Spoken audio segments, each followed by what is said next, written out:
আচ্ছা, তোমরা যারা এই নিউ প্রফেশনে এসেছো, নেইল আর্টিস্ট প্রফেশনে, তারা কোর্স কমপ্লিট না হতেই নিজেরা নিজেদেরকে আর্টিস্ট মনে করছো, নিজেরা ক্লাস করাতে বসে যাচ্ছ। আচ্ছা, তোমরা নিজেদেরকে কি মনে করো? তোমরা সমস্ত গাইডেন্স পেয়েছো, সমস্ত কিছু শিখতে পেরেছো, সমস্ত কিছু আর্ট কীভাবে ক্রিয়েট হয় না হয় সবটা জানো?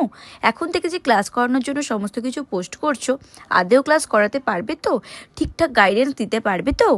প্রথমেই বলি, নিজেকে নেইল আর্টিস্ট তখনই মনে করবে যখন সিজনে বসে থাকতে হবে না, কাজ ক্যান্সেল করতে হবে, এতটাই পরিমাণে কাজের প্রেশার থাকবে, তখনই নিজেকে নেইল আর্টিস্ট মনে করবে, তাছাড়া নয়।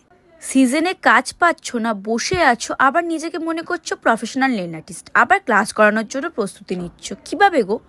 এখনো পর্যন্ত প্রোফাইলে 50টাও কাজ নেই, কিন্তু নিজেকে প্রফেশনাল নেইল আর্টিস্ট মনে করে ক্লাস করানোর জন্য নেমে পড়েছো। আচ্ছা, কি শেখাবে নিজেদের স্টুডেন্টগুলোকে?